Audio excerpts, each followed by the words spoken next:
Hello Booktube, c'est Jess et bienvenue sur ma chaîne pour une nouvelle vidéo. Aujourd'hui, je vais te faire un petit book talk et je vais te parler d'un livre que j'ai beaucoup aimé, un livre très poignant. Il s'agit de The Hate You Give de Angie Thomas. Donc là, c'est la version en anglais, mais la version en français va sortir début avril chez Nathan. Voilà, donc c'est un roman qui va bientôt sortir en français. Les premiers retours commencent à tomber puisque les blogueurs et les booktubeurs l'ont également reçu en service presse, donc tu commences à voir ce livre un petit peu partout. Pour ma part, ça fait déjà un bon mois que je l'ai lu au moment où je tourne cette vidéo, puisque je l'ai lu début du mois de février, et je t'en parle seulement tout simplement parce que ça fait la 3e fois que je retourne la vidéo pour te parler de ce bouquin. J'ai un énorme problème. Pour en parler, je pars toujours dans des considérations qui n'ont pas lieu d'être et de fait, je suis pas contente de ma vidéo, donc voilà, je la retourne en espérant que cette 3e fois sera bien la dernière parce que je ne pense pas que j'aurai le courage de la retourner une 4e fois. Voilà, donc on va essayer d'éviter de dire des bêtises et on va aller droit au but. Donc, de quoi parle ce livre? Eh bien, on va suivre une jeune fille qui vit dans un quartier noir, donc dans un ghetto un peu, dans lequel on retrouve beaucoup d'histoires de gangs, d'histoires de drogue. Et ses parents, voulant lui donner une bonne éducation ainsi qu'à ses frères, ont décidé de la mettre dans une école de blancs qui se trouve à 40 minutes de chez elle, je pense. Donc elle est tiraillée entre deux mondes, elle est dans son école de blancs où elle essaye de tout faire pour ne pas qu'elle soit cataloguée fille de ghetto. Et chez elle, eh bien, elle est connue comme celle qui va dans l'école de blancs, qui a des amis blancs, enfin si on peut appeler ça des amis parce que visiblement ses amis ne considèrent pas que ses amis blancs sont des réels amis. Elle a également un petit copain qui s'appelle Chris, qui est dans son école également. Et tout le monde la connaît comme étant la fille de son père qui travaille dans son magasin, voilà, le week-end, où elle aide à empaqueter, etc., etc. Mais donc dans son quartier, à part certains vieux amis qu'elle connaît depuis longtemps, elle n'a pas beaucoup d'amis et elle n'est pas vraiment bien reconnue. Elle va néanmoins accompagner une de ses amies dans une fête où elle va retrouver Khalil, qui est un garçon qu'elle connaît depuis qu'elle est enfant, avec qui elle a passé toute son enfance, et son meilleur ami. Et dans cette soirée, il va y avoir des coups de feu qui vont être tirés, donc Khalil va la protéger, va lui dire viens on s'en va. Ils vont partir en voiture et là sur le chemin, alors qu'il ne faisait rien de mal, pas d'excès de vitesse, rien du tout, Khalil va se faire arrêter par un policier. Le policier va lui demander de sortir de la voiture et au moment où il va vérifier ses papiers près de son véhicule à lui, Khalil va se pencher au niveau de la portière pour demander à notre amie Star si elle va bien, et là le policier va croire qu'il va prendre une arme et va tirer 3 coups de feu sans même lui laisser le bénéfice du doute et tuer Khalil. Donc tout le bouquin va tourner autour de ça. Donc la mort de Khalil, c'est dans le chapitre 2 et c'est pas un spoil, c'est dans le résumé. Donc tout le livre tourne autour de ce meurtre de Khalil, savoir comment Star va gérer ça et savoir aussi si justice va être rendue à Khalil, si le policier qui lui a tiré dessus va être puni ou pas. C'est un roman qui est hyper poignant. Honnêtement, je me suis pris une claque en lisant ce roman, tout simplement parce que je ne m'attendais pas à ressentir la violence que connaît Star vis-à-vis des forces de l'ordre à ce point. C'est-à-dire que l'auteur réussit le coup d'aspirer le lecteur, si on veut, dans son histoire, d'être partie prenante dedans. J'étais dans ce véhicule avec eux, j'étais à l'arrière, on va dire, hein, et je ressentais vraiment la peur de Khalil et la peur de Star et ces paroles qu'on leur avait inculquées dès leur plus jeune âge. Si tu te retrouves face à l'autorité, tu ne parles pas tant qu'on ne te donne pas la parole, tu laisses tes bras visibles, tu ne fais pas de mouvements brusques. Honnêtement, c'est pas des paroles qui, moi, me viennent à l'esprit dès que tu me parles de forces de l'ordre, de policiers, de gendarmes ou quoi que ce soit. Ici, en Europe, on ne peut pas connaître ce climat qu'il existe aux États-Unis, surtout vis-à-vis de la population noire et les autorités. Bien sûr, je connais le climat assez raciste aux États-Unis, je le vois à la télévision, mais ici, ressentir les choses de l'intérieur et ressentir à quel point cette peur de l'autorité était ressentie, voir comment les flics aussi se comportent avec la population, puisqu'à un moment, il y a un policier qui va s'en prendre au père de Star et vraiment l'humilier en ville, ça m'a profondément choquée. Ça m'a profondément aussi choqué la manière dont les médias vont s'emparer de l'affaire déjà hein, en simple fait divers, j'ai envie de dire, mais aussi en essayant de trouver des excuses. Visiblement, Khalil était un jeune homme qui était un dealer. Khalil était un jeune homme qui faisait partie d'un gang. L'air de dire, finalement, le policier a débarrassé le monde d'une racaille, on va quand même pas le pleurer.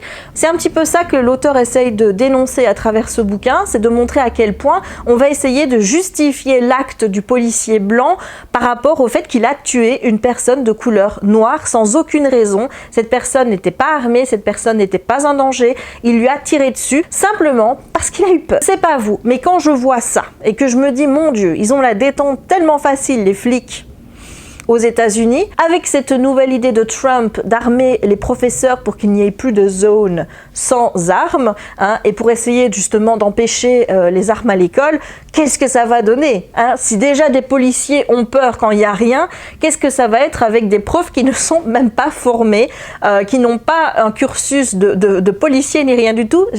C'est une catastrophe. Ce livre m'a vraiment permis de me plonger dans une réalité que je connais très mal, puisque je ne vis pas aux États-Unis, je ne connais pas ce climat particulier vis-à-vis du racisme. C'est quelque chose que je ne ressens pas ici en Europe.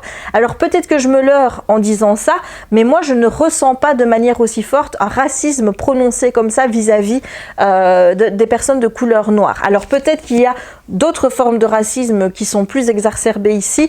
J'ai l'impression qu'il y a toujours des personnes assez antisémites. On a aussi un racisme qui est hyper prononcé vers tout ce qui est islam, hein, l'islamophobie, etc. Mais c'est vrai que vis-à-vis des personnes de couleur noire, je le ressens pas.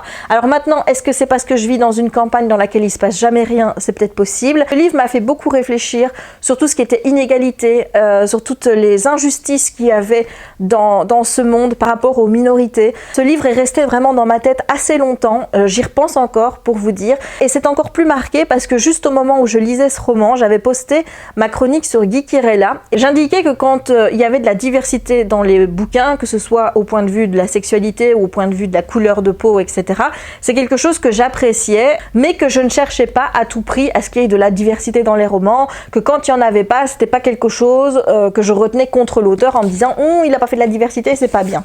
Et là, j'ai une de mes abonnées qui m'a répondu « Jess, si tu penses comme ça, c'est parce que toi, tu es blanche. » Et donc, comme dans 80%, si pas plus des romans, l'héroïne est blanche, eh bien, tu ne te poses pas ce genre de questions, alors que moi, qui suis une personne de couleur, c'est hyper important pour moi d'avoir une représentation d'une héroïne qui est la même couleur de peau que moi, par exemple, parce que quand j'étais enfant, je ne trouvais pas cette diversité et du coup, j'avais extrêmement beaucoup de mal à m'identifier au personnage.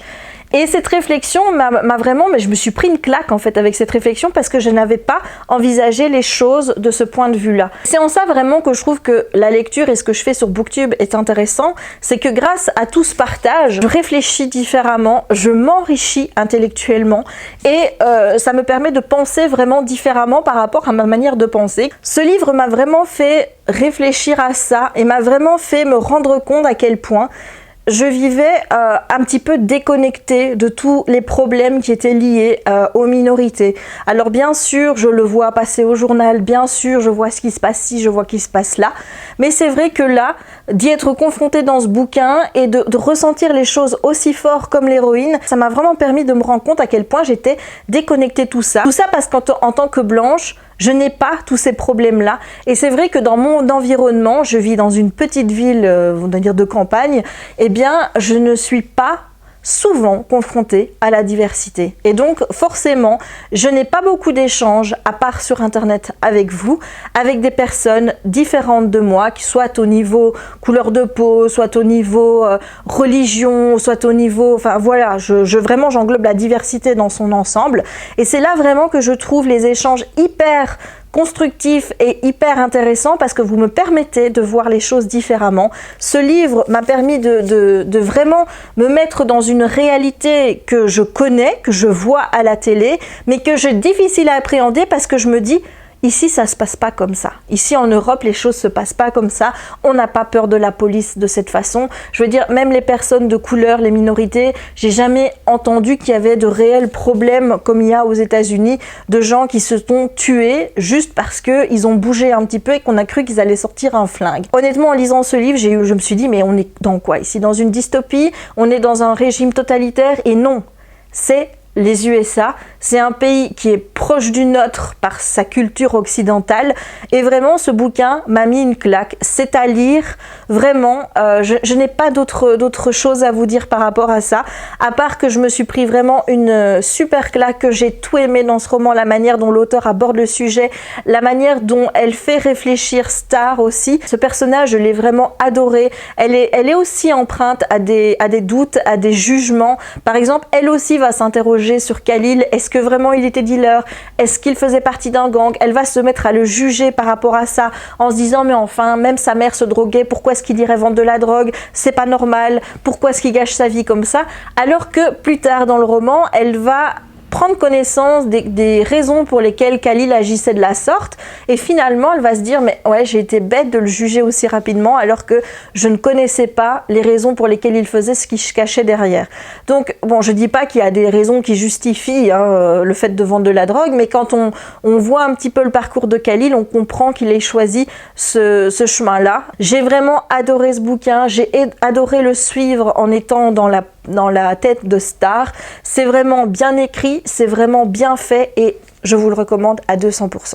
Et voilà, je pense que c'est la bonne, je pense que j'ai réussi à en parler sans en faire des caisses. Il était vraiment important pour moi d'insister sur tout ce que ce livre m'a apporté, sur toutes les inégalités, sur toutes les injustices qu'il existe dans notre monde par rapport aux minorités et sur le fait qu'on doit vraiment prendre conscience de ça pour changer les choses et pour qu'enfin le mot égalité veuille dire quelque chose et ait une signification. À l'heure actuelle, c'est pas encore le cas, c'est pas normal. Ce livre m'a vraiment fait réfléchir et m'a mis le nez dedans, voilà, et je ne peux vraiment que vous recommander sa lecture. J'espère que ce book talk t'aura plu, en tout cas moi je suis contente d'avoir réussi enfin à le tourner comme j'avais envie de le tourner. N'hésite pas à me laisser un petit pouce en l'air pour me soutenir, n'hésite pas non plus à commenter la vidéo si tu as lu le livre pour me dire ce que tu en as pensé, mais attention, pas de spoil, n'est-ce pas? Si tu ne l'as pas lu, est-ce que j'ai réussi à te donner envie de t'intéresser à ce roman ou pas? N'oublie pas bien sûr de t'abonner si ce n'est pas encore fait. Il ne me reste donc plus qu'à te souhaiter une bonne journée ou une bonne soirée suivant le moment où tu regarderas cette vidéo et à te dire à très bientôt pour de nouvelles aventures livresques ou pas. Ciao!